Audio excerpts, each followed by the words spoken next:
Olá pessoal, tudo bem? Espero que estejam todos muito bem. Seja bem-vindo, se você está chegando aqui pela primeira vez, ao canal da Unibusiness, ao quadro Gestão Consciência. Se você já nos visitou antes, obrigado por ter retornado. E a ideia aqui, como sempre dissemos, o propósito deste quadro é a leitura, a análise, melhor dizendo, de artigos de produção teórica, ou de minha autoria, ou de convidados meus, profissionais de referência no mercado, que vem aqui para dar um spoiler, para fazer uma análise sobre alguma produção que tenha sido feita. No nosso caso aqui, estamos falando de um artigo publicado na revista Empresário Fitness, e que se você quiser ter acesso ao artigo na íntegra, basta você clicar no link que aparece aqui embaixo. Bom, esse artigo ele foi publicado na revista de número 70, e ele fala do papel dos gestores na excelência dos negócios.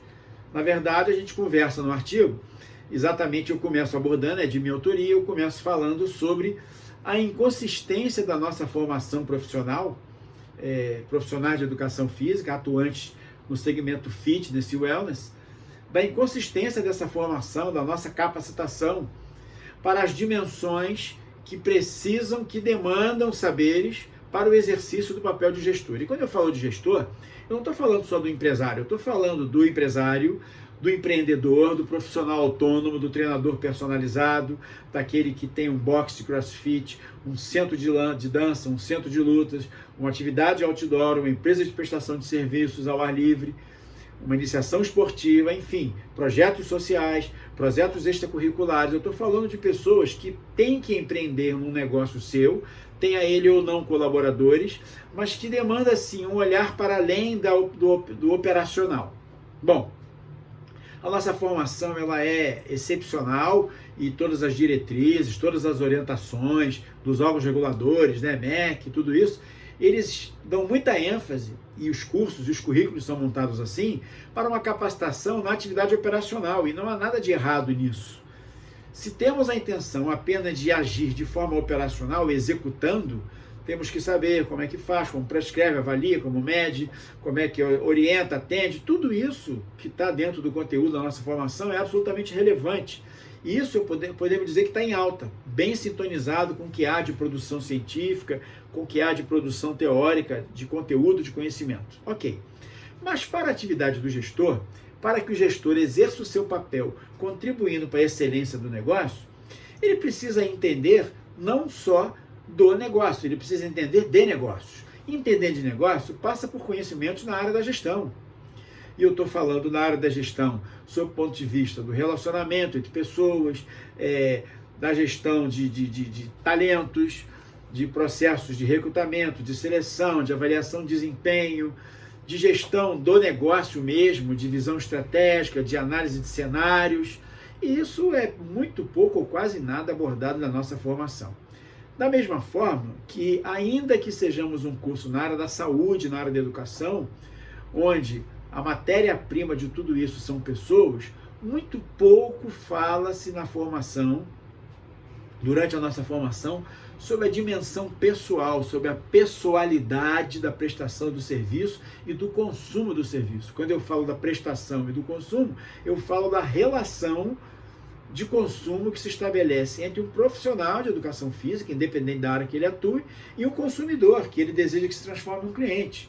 Há uma relação de consumo que está estabelecida e que está muito mais ligada a aspectos das dimensões pessoais, relacionais, de interação, do que da dimensão técnica.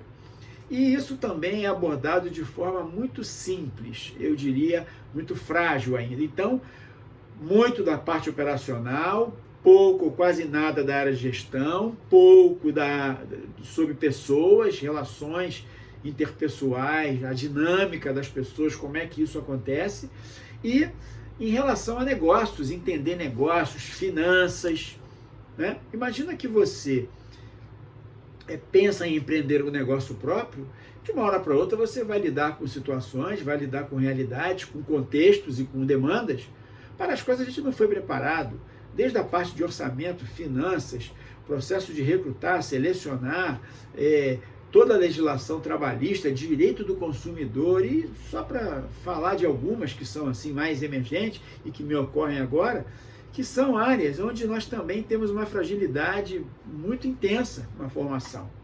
O que significa dizer que quando o papel desse gestor, que é essa pessoa que tem esse portfólio de competências e de habilidades, para que isso impacte na qualidade do serviço, isso precisa ser absolutamente dominado por nós, quando assumimos uma função de gestor. E não temos. E o que se observa dentro das empresas, das nossas empresas do Fitness e Wellness, é que os gestores que lá estão, muitas vezes, e infelizmente isso não é raro, não têm um olhar da necessidade, aprenderam a fazer por ensaio e erro, muitas vezes mais erro do que ensaio, aprenderam, mas não têm um olhar de perceber, muitas vezes, o quanto é relevante investir na capacitação dessas pessoas para que elas sejam gestores, para que elas tenham uma visão empresarial do negócio onde atuam. E aí eu te pergunto, se todos nós temos formação para ser apenas executores, quem vai gerir os nossos negócios? Né? Como serão geridos os nossos negócios, que são milionários, bilionários, se considerarmos o cenário global e até mesmo no Brasil? E aí, nesse artigo, quando eu falo do papel de gestores da qualidade dos serviços, eu abordo uma característica que eu considero muito relevante, que engloba um pouco disso tudo que eu falei do gestor, que é a sagacidade. O que é ser sagaz?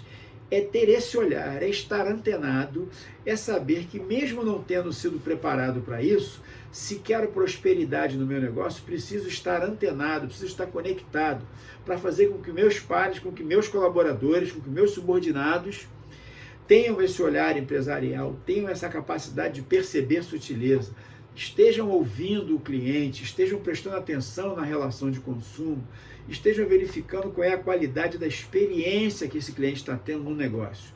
Sagaz é aquela pessoa antenada, é aquela pessoa que está ligada, é aquela pessoa que está prestando atenção no que está acontecendo à sua volta, para além da execução da sua tarefa do dia a dia. Então, no artigo eu falo um pouco dessa sagacidade, dou algumas características lá e mostro que isso não é algo que vem conosco, isso pode ser desenvolvido, isso pode ser aprendido. Para isso, é preciso que haja investimento maciço na capacitação profissional e que os gestores que já estão na sua função nas empresas tenham esse olhar sagaz da necessidade de que os seus pares, os seus subordinados tenham a capacitação exatamente para evitar que eles trilhem um caminho muitas vezes de falhas e de erros que esses gestores trilharam por não terem tido essa capacitação. Então, quer saber como é que eu tratei isso, como é que eu abordei essa sagacidade? Clica aqui no link e dá uma lida no artigo que eu acho que você vai gostar, ok? Um grande abraço e até a próxima.